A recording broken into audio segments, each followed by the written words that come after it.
So what you see on the screen is the city of Cerro de Pasco. 67,000 people living there, 4,400 meters above sea level.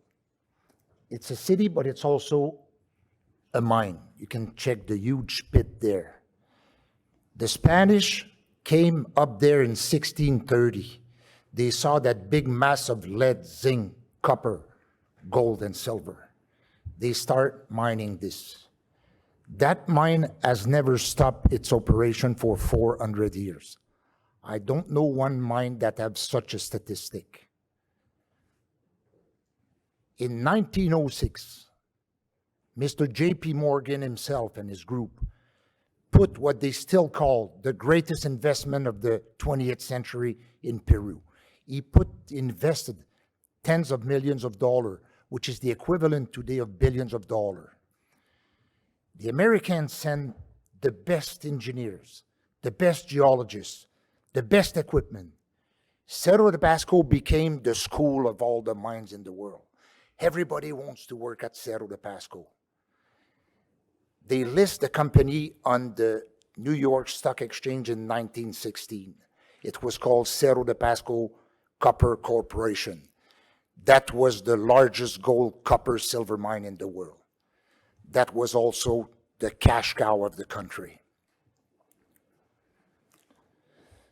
So this is the usual forward-looking statement that the authorities encourage us to add to our PowerPoint presentation. I invite you to visit our website and read it. So they extracted from that mine over 400 years, 300 million tons of material. Some of it was processed. It's here, what you see here, 75 million ton tailings. Some of it was not processed. 104 million piles of stockpiles, unprocessed material. Why they cover it with tarps like that? It's because it's 50% pyrite. It produces acid water. So please remember the shape of the heart here. I'll show you a satellite picture. So here's the shape of that heart in green. It's the 104 million ton stockpile. And what you see here in orange, it's the tailing. So Cerro de Pasco, we own the mineral rights on that stockpile and that tailing. In fact, we own the mineral rights on the largest above ground mineral resource in the world. That pit has been shut down. It belongs to Volcan, which is owned at 80% by Glencore. There are two flotation facilities here. They used to extract 20,000 tons per day from that mine, and they used to process 13,000 tons in those two flotation facilities. Today, those flotation facilities process 2,000 tons per day. The pit has been shut down. Volcan, Glencore keeps that open for one reason. If they shut it down, they got to go into a closure plan that's going to cost them $300 million. Or they have a solution. We do have a stockpile of the tailing with 200 million tons. So we can absorb that closure plan into a processing plan over a period of 25 years.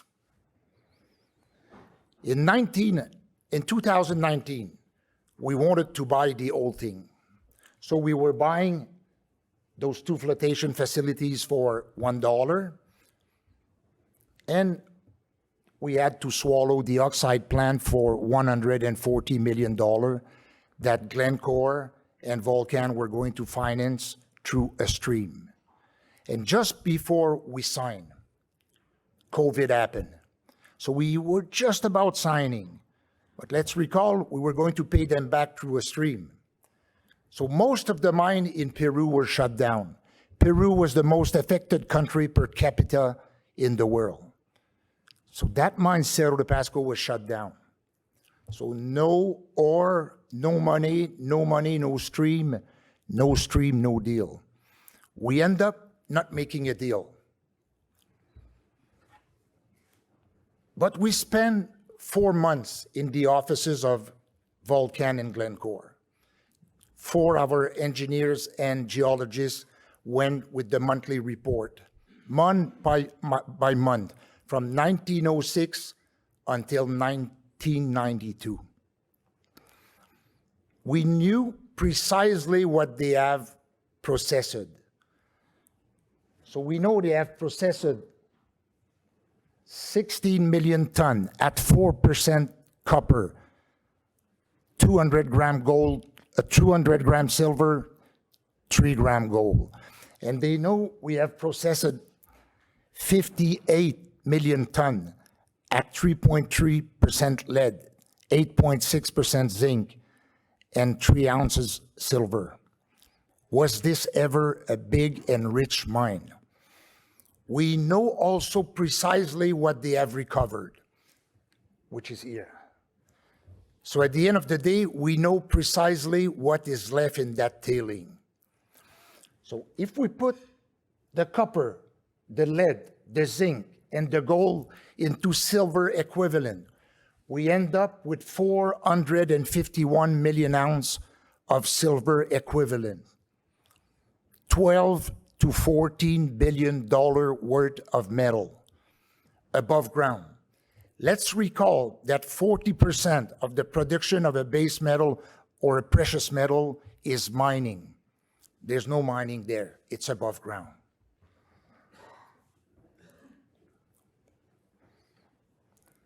What's left to do now for us? We got to transform that resource into a 43-101 resource.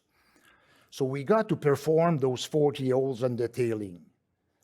For that, we've got the DIA, which is Declaración de Impacto Ambiental. It's an impact environmental study.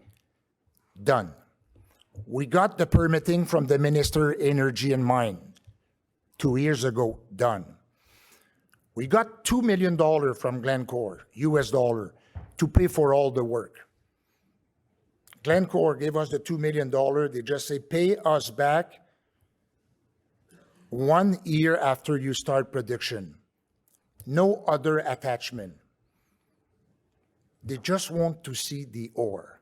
Glencore, as Nick Popovic used to tell me, we've got the best metallurgists in the world. You better pass some of that ore.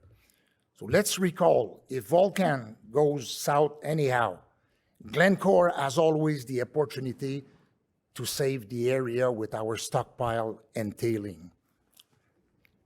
The only thing left is to finalize the agreement for surface access. So in Peru, you've got that organism called Activos Mineros, which is an independent division of the government who manage everything that belongs to nobody. So all the liabilities left by Centromin at the time. So what happened here is they own everything inside the green line, Activos Mineros. So they own the land. But at the same time, we've got the mineral rights, a right given to us by the government. So in the same law, there's kind of two things that oppose. So for that, Peru is very formal, very protocolaire. You have to follow a protocol. So now we have started a process where we will end up into the Presidente of the country, Madame Boilarte, to sign a force easement, just because there's two things in the law that do not match. This is going to be the 5th such easement signed in Peru. It's a process that took us 11 months. 2 years ago, we had a market cap of 150 million. It was going. Suddenly, we had to go into that protocol. So what this protocol does, we had to go and take the opinion of the Minister of Energy and Mine, take the opinion of the Minister of Agriculture, take the opinion of the Minister of Economy and Finance, take the opinion of the Minister of Housing. We did one after the other. The last one, this one, you can darken those two cases. That was the last milestone. It happened last Saturday. So what is left to do right now is put all those opinions together, put a resolution, and have Madame Boilarte to sign the resolution. We should be able to do that in the next 2 or 3 weeks. In the meantime, one of the opinion was given by the Minister of Housing, who made an evaluation of the ground, of the land, and they told us, well, 10 days after the signature of the easement, which should happen in 2 weeks, you got to pay Activos Mineros as a compensation $1.1 million US. So yesterday, well, we have money in Peru, but Canada, this was not in our budget. So we have announced yesterday, we just opened a financing of $2 million. Most of our shareholders call me back, says, Guy, why don't you wait for getting the easement? Then the stock, you should go back into the $100 million market cap. We cannot take the chance. Like when we sign the easement, we have 10 days to pay. Or the clock will start again, or the clock will never start. That's why we open financing at these levels.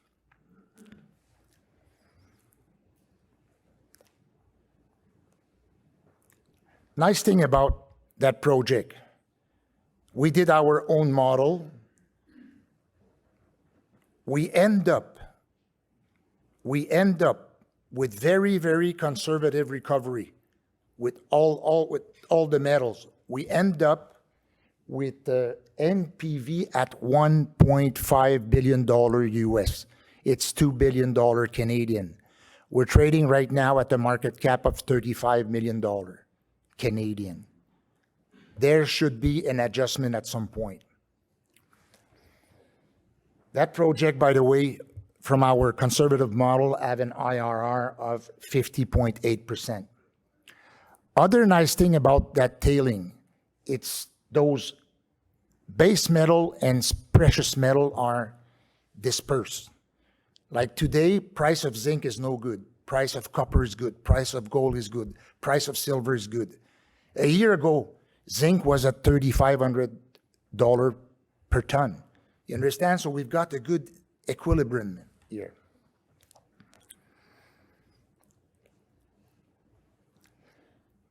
I'll just pass on this one. So this is how it's going to happen.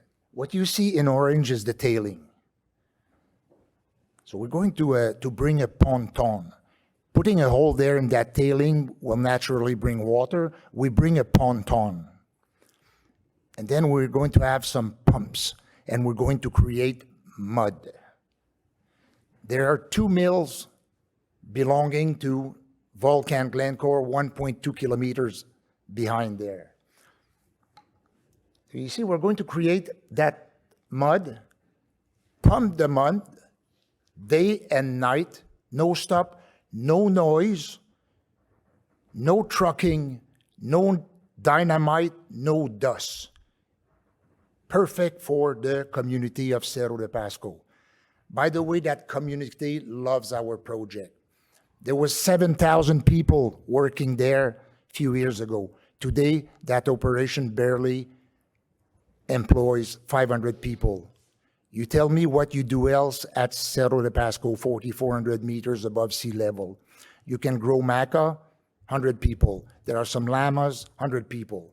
Even we met the Presidente, they call Presidente the mayor of the community. And he looked our stockpile and our tailing, and he pointed out, he said, we all want our kids to go to college and university in Lima. They just don't have the money. And he pointed out our tailing and stockpile. This is where the money is. So that project put so many winning conditions together. We're going to create the well back in Cerro de Pasco. We're going to take care of the acid water, which is a heavy cost for the government. In 20 years, there's no more acid water. We have cleaned up the whole area. We're going to give the government $28 million income tax per year, since from our model, we should cash flow $100 to $120 million US a year. What about the benefit for our shareholder? Like, we finished the PEA, the NPV is at 1.5 million. That means the company worth 1.5 billion. You can sell it for $1 billion US. For you to know, since in 2019, we did not buy Cerro de Pasco. We were to, so we start to engage, employ AAA geologists, AAA engineer, but COVID continues. So we had to pay them. So we decided to buy the Santander mine from Trevally, which is only 60 kilometers away from Cerro de Pasco.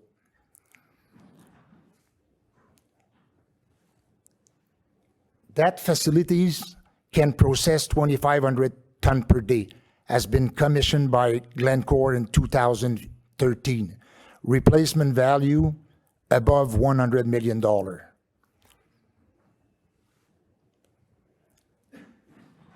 The plan is, Trevally was working in what we call the magistral pipe here.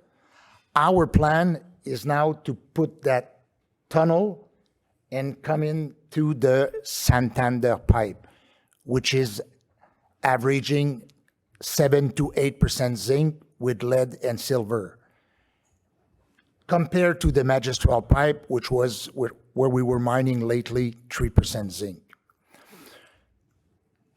So to access from there to there, we need $25 million US. We've put a package together.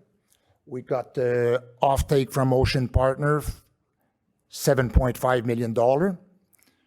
We had a loan from Arena, based in New York, $8 million. And we got a China Railway to come in with $12 million to do the engineering and the construction of the tunnel. That project, with our model, we end up with an NPV at 256 million with an IRR of 78%.